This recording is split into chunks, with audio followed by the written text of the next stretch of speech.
The first step of treatment is going to be to rule out if the tooth is hopeless or not. After we rule out the tooth is hopeless and non-restorable, we take out the tooth, and what we do, we put bone graft in the extraction site. As we put the bone graft in the extraction site, we wait between 3 to 5 months after the extraction to examine the patient and look at where is the bone level in the patient's mouth is, how much thickness, how much length we have. Usually I look at the patient clinically and make a decision, do we have enough thickness and enough length. Sometimes some patients we don't have that perfect situation that we send patient for a CAT scan to figure out if we have enough room.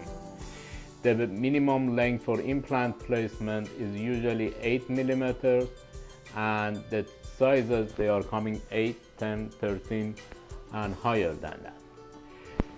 As we put implant in the posterior area or back of the mouth, usually we want a thicker implant or an implant with bigger diameter.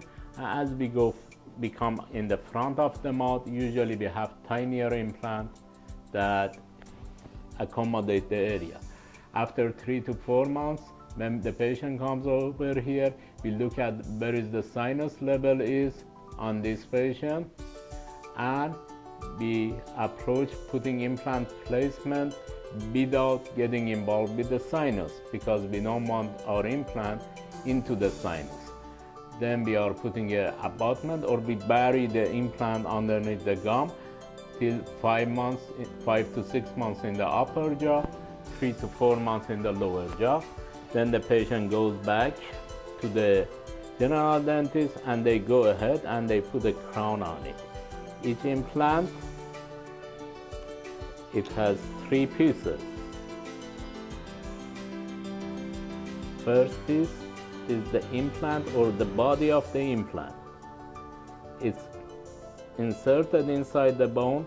That's the pure titanium that goes inside the bone.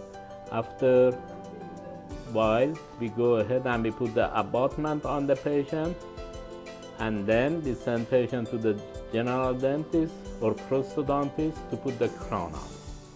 These are all the steps that needed to be done in order for the implant to be successful. We like to use implants that they have been shown effective, they have shown their research. That's the reason we use the implants that they have been in the market for the longest. There are companies that they are making implants that you can go ahead and put these implants in the patient's mouth, and after a while, after 2 or 3 days, you can go ahead and let me show you one of those cases that you can go ahead restore them in a matter of 2 or 3 days. Usually those implants,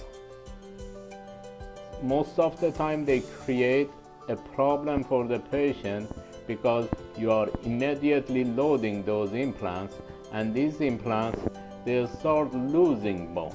These are implants that they have been done 4 years ago, and as you see, the major bone loss in the area, it shows around the implant. We are waiting for these implants to fail. When they fail, we take out the implants and we put a new implant in the area. So implants are made to handle the occlusion. You need to know the biology. It's not a mechanical thing that you put the implant and you immediately load them without causing a damage on the bone. And when it comes to the lower jaw, you have a better bone density. As you come to the upper jaw, you have less density. Your bone is more porosity. There are 90 to 95% success rate of the implant in the upper and lower jaw. Mostly lower jaw have a better prognosis than the upper jaw.